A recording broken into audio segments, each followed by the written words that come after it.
Muy bien. Entonces continuaremos con este ejercicio de la guía de ejercicios, el número 17.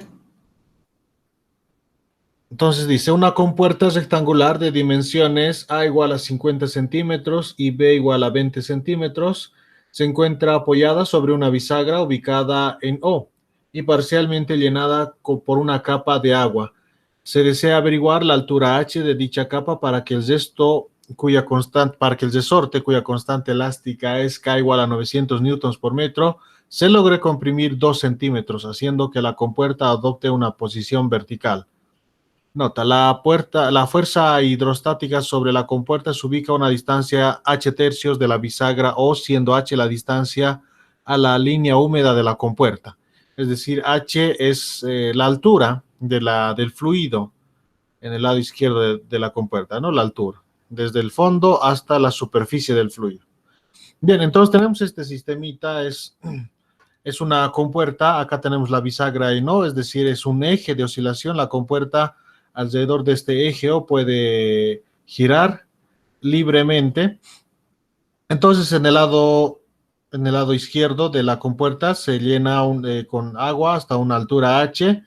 El agua, debido a la presión, va a ejercer una fuerza sobre la compuerta, una fuerza hacia la derecha. Entonces, esta fuerza, debido a la presión del agua, genera un momento torsional en la compuerta, es decir, un torque, que lo tiende a hacer girar, en este caso, en sentido horario.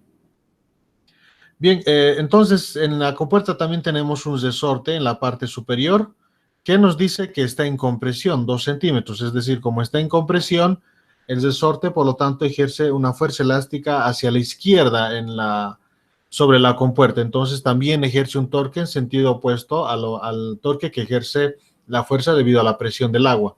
Entonces, estos dos torques se van nivelando y la compuerta permanece en equilibrio en esa posición vertical. Entonces, nos preguntan cuál debe ser esa altura H del agua en el lado izquierdo de la compuerta, de tal manera que la compuerta permanezca vertical. Porque si H es más alto, es mayor el nivel del agua en la parte izquierda de la compuerta, la presión, por lo tanto, va a aumentar sobre la compuerta y va a generar mayor deformación en el resorte. Se va a inclinar más hacia la derecha la compuerta. Y si es menor el agua, si es menor la altura del agua en el lado izquierdo de la compuerta, entonces la fuerza elástica va a ser mayor porque la presión ya no va a ser tanta, ¿no? Con poca cantidad de agua. Entonces, el resorte empuja la compuerta hacia el lado izquierdo. Entonces, hay un H exacto para el cual la compuerta permanece de forma vertical. Ese H hay que determinar, ¿no? La altura del agua que debe tener de tal manera que la compuerta esté vertical. Bien, entonces, esto va a ser importante también para resolver el problema. Nos dicen que la fuerza hidrostática, debido al agua en este caso, está actuando a una distancia h tercios de la bisagra no, es decir, a una distancia de h tercios del fondo de la superficie del agua, ¿no? Del fondo, a una altura h tercios. Eso es importante saber para poder hacer una sumatoria de torques, porque necesitamos saber en qué punto actúa esa fuerza debido a la presión del agua para saber el brazo, ¿no? Porque el torque va a ser fuerza por brazo. Entonces necesitamos saber exactamente en dónde actúa. Bien, resolvemos entonces el problema. Vamos a calcular esa fuerza primeramente debido a la presión hidrostática, debido a esta columna de agua en la parte izquierda de la compuerta. Eso es lo primero que vamos a calcular. No es sencillo porque, claro, si la presión fuera la misma en todo el agua, si la presión fuera la misma aplicándose a la compuerta, entonces la presión por esta superficie que he pintado acá, sería la fuerza, ¿no? La fuerza con la cual está empujando el agua a la compuerta para que la compuerta se vaya o gire hacia la derecha.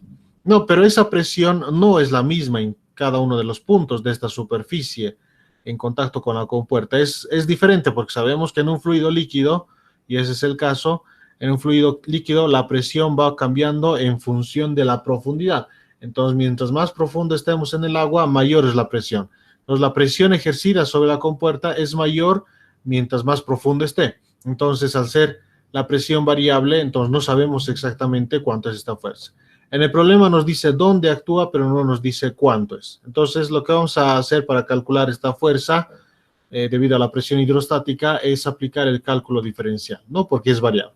Entonces, a una altura y, este es nuestro sistema de referencias que vamos a manejar, en este caso, en la base, ahí abajo 0, el origen de coordenadas, y O positivo, y a una altura y vamos a tomar un elemento diferencial, una sección de área diferencial, un elemento diferencial, un área bien pequeñita, de tal manera que es un diferencial, y en ese punto vamos a calcular cuánto es la presión y multiplicado por este diferencial de área sería la fuerza, que en este caso sería un diferencial de fuerza.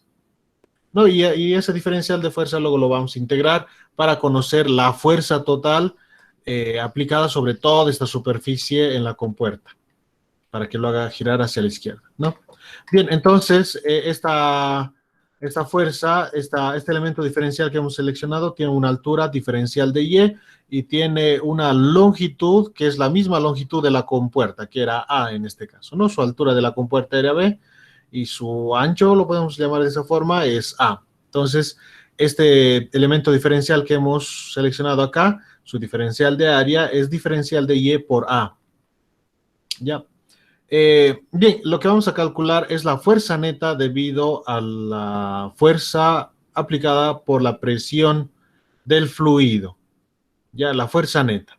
Que esta fuerza que tenemos acá es debido también a la fuerza que ejerce la atmósfera sobre la superficie del fluido. Por el principio de Pascal ya sabemos que la presión sometida a cualquier fluido confinado, ese incremento de presión se transmite a todos los puntos del fluido.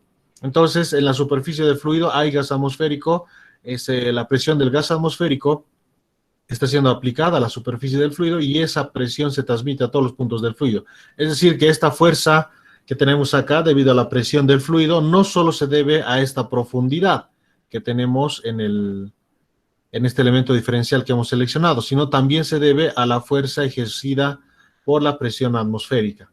No, y justamente en el lado derecho, en el lado derecho, también tenemos una fuerza debido a la presión atmosférica, ¿no? Porque acá también hay gas atmosférico. Entonces, esas fuerzas todas las vamos a considerar para finalmente conocer cuál es la fuerza neta aplicada solo por el fluido. Y una vez conocida, la vamos a juntar en el sistema con el resorte y hacer una sumatoria de torques. Bien, entonces, como habíamos dicho, sumatoria de fuerzas, la fuerza neta en el sistema va a ser esta fuerza ejercida por el fluido en la parte izquierda, en la cara izquierda de la compuerta, que esta fuerza es debido a la profundidad del fluido y debido a la presión atmosférica también. Esa fuerza, la fuerza neta va a ser esta fuerza menos la fuerza aplicada en la cara derecha de la compuerta, que es debido a la atmósfera, debido al gas atmosférico, debido a la presión atmosférica. Muy bien, esas entonces, por la definición de presión, presión es fuerza sobre área, por lo tanto la fuerza sería presión por área, ¿no? Despejándolo de acá. Y estas fuerzas los reemplazamos en esta ecuación, es decir, esta fuerza F sería la presión por área. Esa área, solo vamos a considerar esta área en la cual está en contacto el agua, esta área de acá abajo, ¿ya? Esta área que tenemos encima, que no está en contacto con el agua, no la vamos a considerar porque al final de cuentas, si la consideramos, se va a simplificar con la fuerza ejercida por la presión atmosférica, porque es la misma en este caso, ¿no? Por ejemplo, este pedacito de la cara de la compuerta del lado izquierdo, este pedacito por encima de la superficie del agua, está sometido a una fuerza que es debido a la presión atmosférica. Y ese mismo pedacito lo tenemos en el lado izquierdo, en el lado derecho de la compuerta, ¿no? Está sometida también a la misma presión atmosférica. En ambos lados, a esa misma altura, está sometida la compuerta por una fuerza debido a la presión atmosférica y es la misma área transversal a la fuerza, ¿no? Entonces, esas al final se van a simplificar si las consideramos en esta ecuación igual, porque son de la misma magnitud en direcciones opuestas, porque en ambos casos la presión es atmosférica y en ambos casos esta superficie o área transversal es la misma también. Por eso estamos trabajando solo, lo interesante va a ser determinar la fuerza neta trabajando solo en esta región, donde el agua está actuando sobre la compuerta, ¿no? Debido a esa presión del agua es que se va a generar un giro de la compuerta en sentido horario. Bien, por lo tanto, esa área es la misma, ¿no? Para la cual está actuando F sub 0 y F son las mismas. El área de contacto con el fluido, con el agua en este caso. Por eso se lo ha factorizado acá, P menos P sub 0, y esto trabajamos de forma diferencial, ¿no? Porque eso es lo que hemos seleccionado acá, un elemento diferencial. Entonces, diferencial de la fuerza igual a esta diferencia de presiones por el diferencial de área, este elemento diferencial que hemos seleccionado acá. Ese es el elemento diferencial de área. Bien, ese diferencial de área, como habíamos dicho, es esta altura de Y por su longitud, que es A minúscula, ¿no? Y para la presión, aplicamos la formulita presión en función de la profundidad para un fluido líquido, ¿no? Presión igual a P sub 0 más rho GH. P sub 0, presión a profundidad 0, que es en la superficie del fluido, sistemas de referencias, por lo tanto presión atmosférica nomás, más densidad del agua, gravedad y la profundidad. Esta profundidad del elemento diferencial respecto a la superficie del fluido. Esa profundidad, más claramente acá lo vamos a hacer, esa profundidad que necesitamos es H menos Y. No, toda esta altura es H, acá, ¿no? Que es justamente lo que debemos determinar. Y a una altura Y estamos tomando ese elemento diferencial, por lo tanto la profundidad a la cual se encuentra ese elemento diferencial es H menos Y, ¿no? H le quitamos Y y nos queda ese pedacito que es la profundidad. Por eso H menos Y acá, menos P sub 0. Entonces, acá vemos que las presiones atmosféricas se van a simplificar y nos queda esta para integrar, ¿no? Y en el diferencial de área, como les había dicho, trabajamos A minúscula por el diferencial de Y. E integramos. La variable integral es Y. Queremos conocer la presión o esa fuerza neta debido a la presión, debido a toda esta columna de agua. Entonces, los límites de integración van a ser para Y desde 0 hasta H, desde el fondo del tanque, si quieren, hasta la superficie del fluido, que en ese punto Y vale H, según el sistema de referencias que estamos manejando. Entonces, en Y igual a 0, la fuerza es 0. No se suman esos elementos diferenciales, no se suman cada una de esas fuerzas que se está aplicando a esos elementos diferenciales. Entonces, como no se considera nada, por eso la fuerza total es 0. Y finalmente, F es la fuerza neta, que sería la fuerza aplicada a la sumatoria de todas las fuerzas aplicada a cada uno de esos elementos diferenciales. Integrando, la integral se distribuye en esta resta, entonces rho g sale de la integral, lo mismo que h, ¿no? Y esta integral sería y simplemente, ¿no? Y también, por supuesto, ha entrado a multiplicar en el paréntesis, que es el ancho de la compuerta, por eso lo tenemos acá. Acá también rho g sale de la integral, lo mismo que a, ¿no? Rho GA y se integra Y. Entonces, esa integral Y cuadrado sobre 2, reemplazamos los límites, el límite superior menos el límite inferior. Del reemplazo de los límites tendríamos acá Y, por eso H, perdón, en vez de Y, el límite superior H, por eso H cuadrado al final, y acá también H cuadrado. Cuando reemplazamos el límite inferior 0, 0 al cuadrado sobre 2, 0 por todo lo demás, 0 sería. No hay ninguna contribución del límite inferior. ¿Ya? Solo del límite superior. Entonces tenemos esto de acá, es lo mismo, rho GA H cuadrado, esto es como si fuera un medio y esto es como si fuera 1. 1 menos un medio, un medio.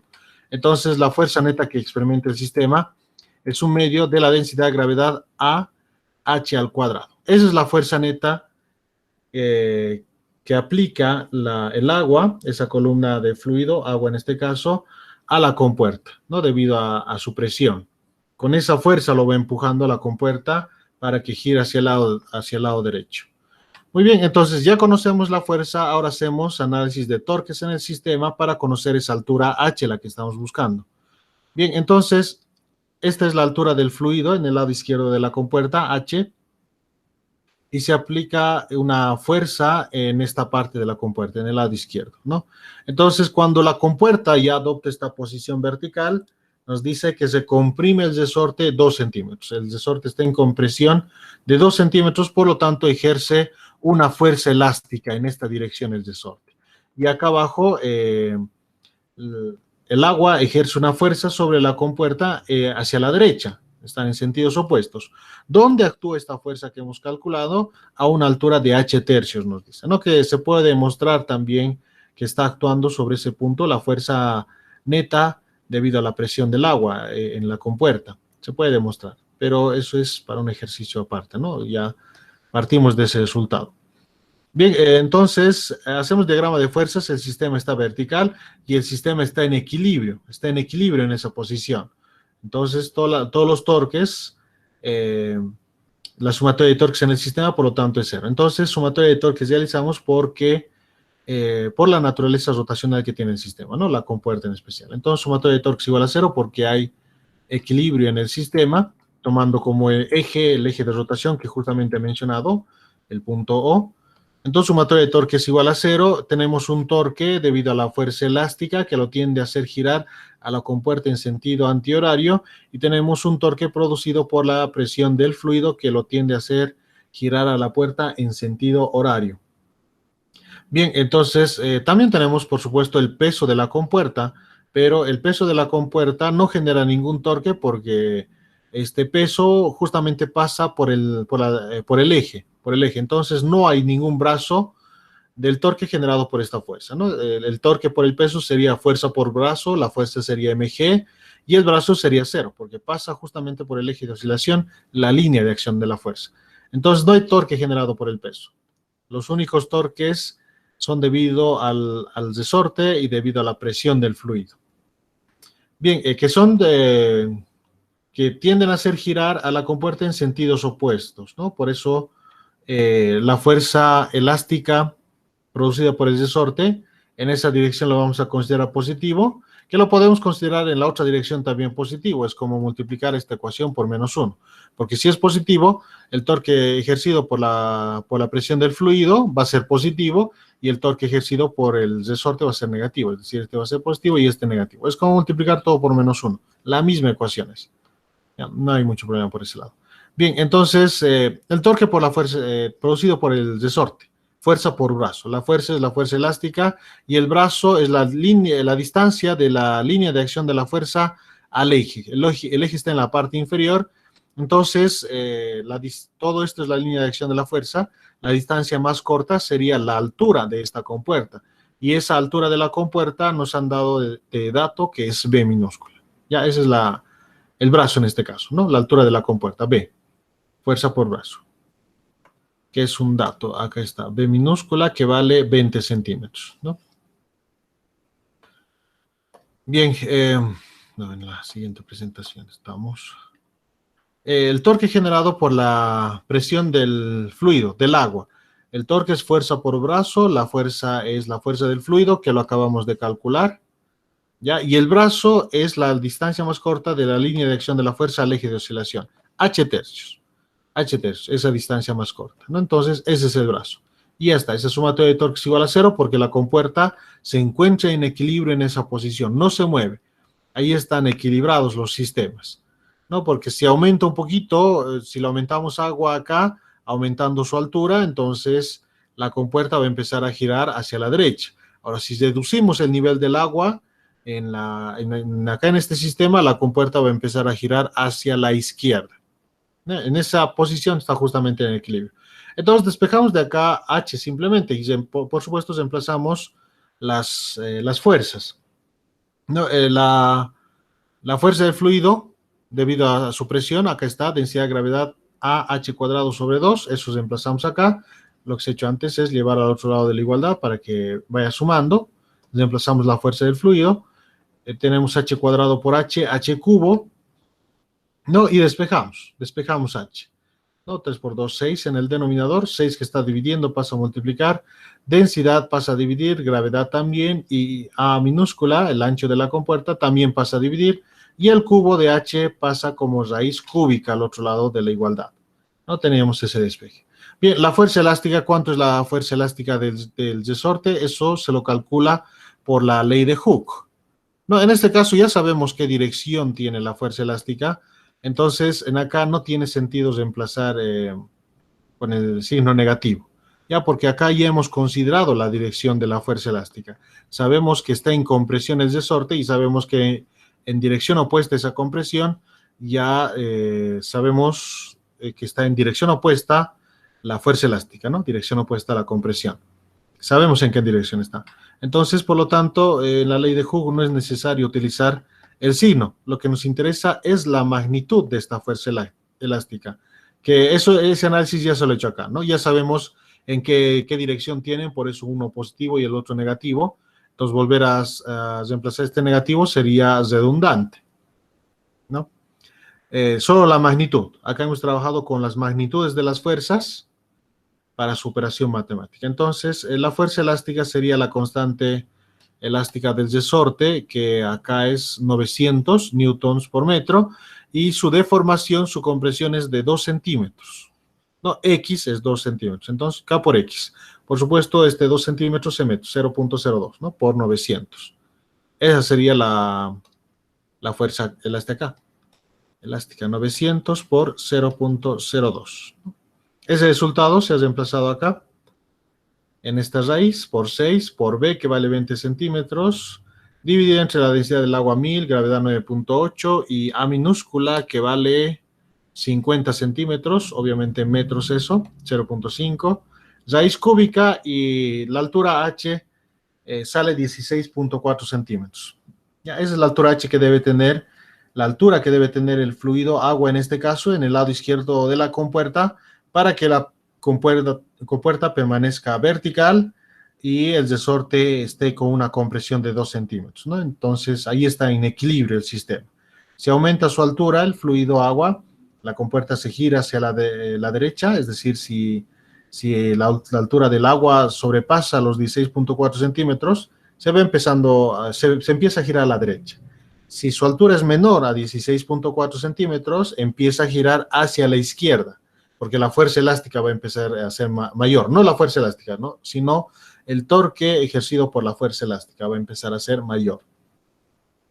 Muy bien, esa sería la solución de este ejercicio, jóvenes. ¿Tienen alguna duda, alguna pregunta en este ejercicio? ¿Algo que no ha quedado claro? Nada, ¿no? Muy bien, resolveremos este otro ejercicio. El número 10 de fluidos. Un globo de aire caliente tiene un volumen de 2.200 metros cúbicos. La tela del globo, la envoltura, pesa 900 newtons. La canasta con su equipo y tanques de propano llenos pesa 1.700 newtons. Si el globo apenas puede levantar otros 3.200 newtons de pasajeros, desayuno y champán, cuando la densidad del aire exterior es de 1.23 kilogramos sobre metro cúbico, ¿qué densidad media tienen los gases calientes del interior? Bien, entonces tenemos un globo de aire caliente para realizar paseos, ¿no? Acá en la canasta. Entonces nos da muchas características de este globo. Nos dan el peso de esta envoltura, de toda esta tela que se utiliza para encesar al aire caliente que está en el interior. Nos dan el tanque del combustible para calentar el aire en el interior del globo. Nos dan el peso de la canasta, el peso de las personas que están ahí y con todas sus provisiones, su champán, su comida, etcétera, ¿no? Su desayuno. Y nos dice que la densidad del aire en el exterior, acá afuera, la densidad del aire es 1.23 kilogramos por metro cúbico. Entonces, sucede lo mismo que en el agua, ¿no? Los objetos más densos que el agua se hunden en el agua, los objetos menos densos que el agua tienden a flotar. Entonces, en el sistema lo que se está haciendo es que de alguna manera todo este sistema tenga menos densidad que el aire y por lo tanto tienda a flotar, tienda a subir, ¿no? Porque si es más denso que el aire, por supuesto, se va a venir abajo. Entonces, por eso se calienta esta gran cantidad de volumen dentro del globo, ¿no? Se calienta todo ese aire y como es aire, si lo calentan, es un gas, se va a expandir su volumen y su densidad va a disminuir porque la densidad es inversamente proporcional al volumen. Si aumenta su volumen debido al incremento de temperatura, su densidad se va a reducir, ¿no? Entonces, perdón, va a ver cómo era. Si el volumen se va a expandir, entonces una cantidad de gas va a salir del globo, por la parte inferior, por supuesto, ¿no? Por la parte inferior. Entonces, la cantidad de volumen va a ser la misma en el sistema, pero como el gas se va a expandir acá debido a que se lo está calentando, una cierta cantidad de moléculas de gas sale del globito y poca cantidad de moléculas de gas atmosférico quedan en el interior del globito. Entonces, lo que se está causando en realidad es que esta masa disminuya. La masa de la cantidad de materia, la cantidad de moléculas que hay en el interior del globo, ¿no? Incrementando su temperatura, porque en el interior se calienta el gas atmosférico acá adentro. Entonces, por la ecuación de estado de un gas ideal, eso sabemos que ese gas se va a expandir. Si incrementa su temperatura, su volumen se incrementa.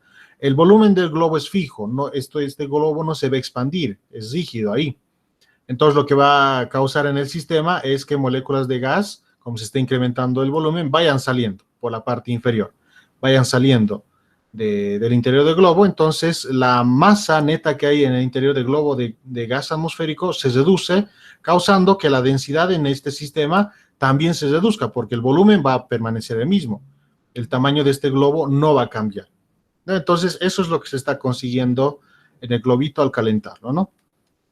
Entonces, lo que se está generando es que su densidad decaiga, cada vez sea menos, y va a ser menos que su densidad en el exterior. En el exterior tiene una densidad de 1.23 kilogramos metro cúbico el aire, y en el interior, debido a calentar esos gases, su densidad va a disminuir, por lo tanto va a ser menos denso y va a tender a subir arriba, ¿no? Y esa es la forma en la que flota el globito. El mismo principio se aplica en este caso, es decir, aplica el principio de la fuerza boyante, la fuerza de flotación o la fuerza de Arquímedes, también conocida, ¿no?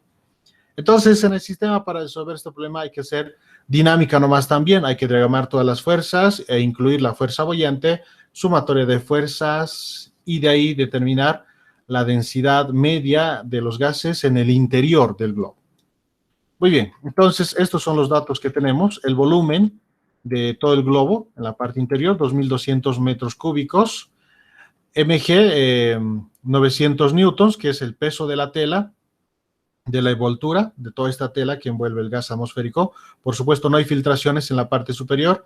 La única salida o acceso de gas atmosférico es por la parte inferior, ¿no? Porque si hay abertura en la parte superior, el globo se cae, ¿no? Esos gases en la parte inferior, como son menos densos que el gas atmosférico, entonces tienden a emerger. Entonces esos gases tienden a subir hacia arriba, y eso es lo que empuja al globito para arriba, ¿no? Esos gases. Entonces, 900 newtons el peso de esa envoltura, mg 1700 newtons el peso del combustible, ¿no? Para calentar el gas ahí, y m sub pg, este peso es 3.200, el peso de todas las personas con su champán, su desayuno y todo para celebrar, ¿no? En el aire. Bien, entonces tenemos todas esas fuerzas, diagramaremos. Diagrama de fuerzas en el sistema, y luego sumatoria de fuerzas nomás. Ahí está la densidad del aire exterior, ¿no? Exterior.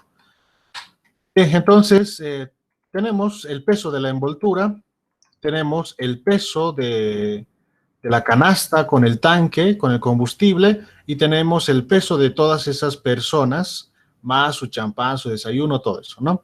Tenemos esos pesos.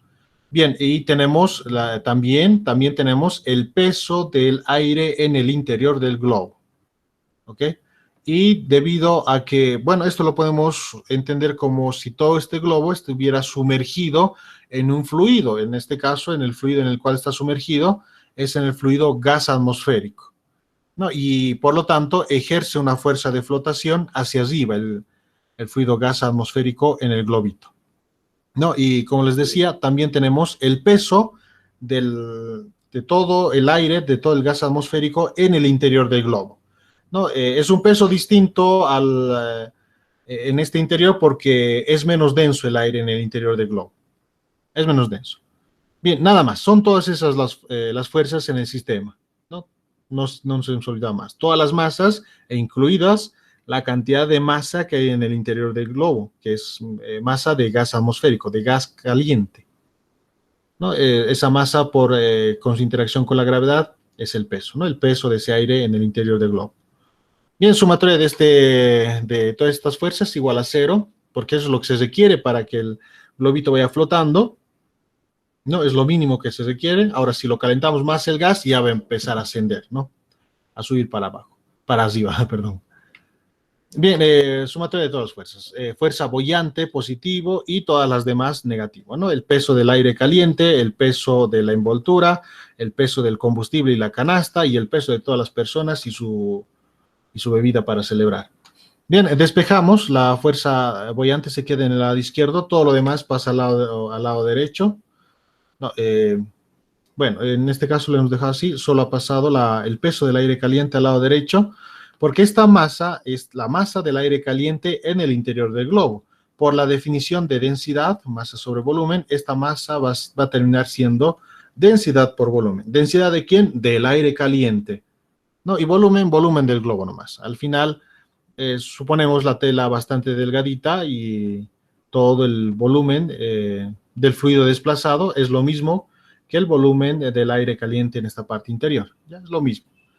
Y esta densidad sería densidad del aire caliente. Esta es la que estamos buscando, ¿no? La densidad que debe tener el sistema para que pueda ascender, ¿no? Que debe salir menos a 1.3, no, 1.23 creo, ¿no? 1.23 kilogramos sobre metro cúbico. Muy bien, solo ha pasado al otro lado de la igualdad, estaba estando acá, pasa a sumar, aplicamos la definición de densidad, densidad por volumen, la masa, lo mismo acá, en la definición de la fuerza boyante, densidad del fluido desplazado por el volumen del fluido desplazado por la gravedad. Como habíamos dicho, el volumen del aire caliente y el volumen del fluido desplazado son iguales.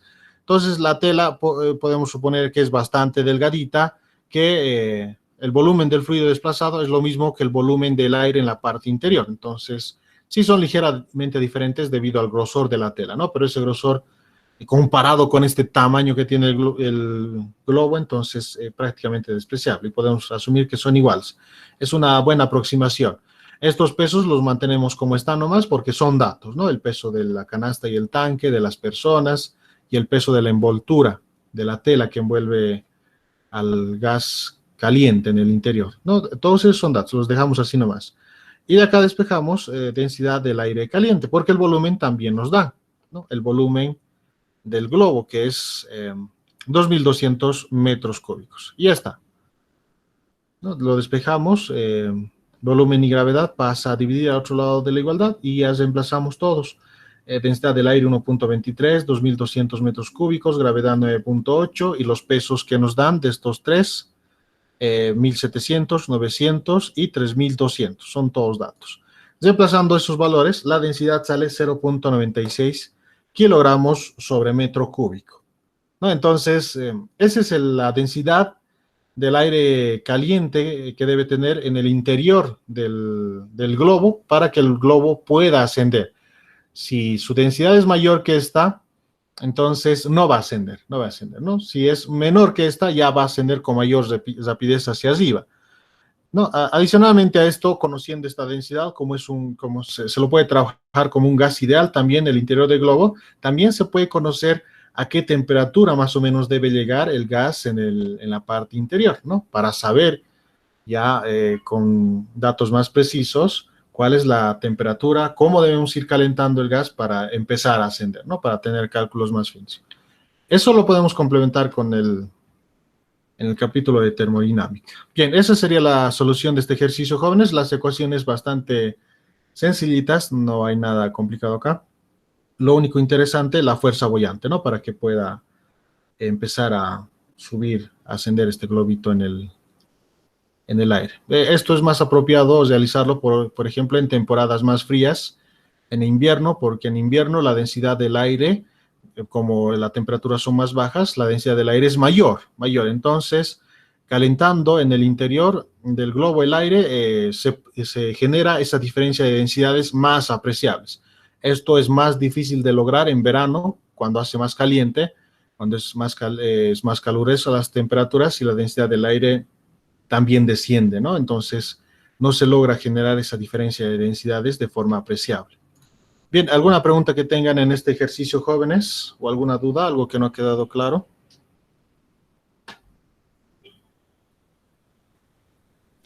Todo claro, ¿no? Bien, entonces con eso estaríamos listos, jóvenes, estarían listos para resolver cualquier problema de fluidos. Ya están todos los ejercicios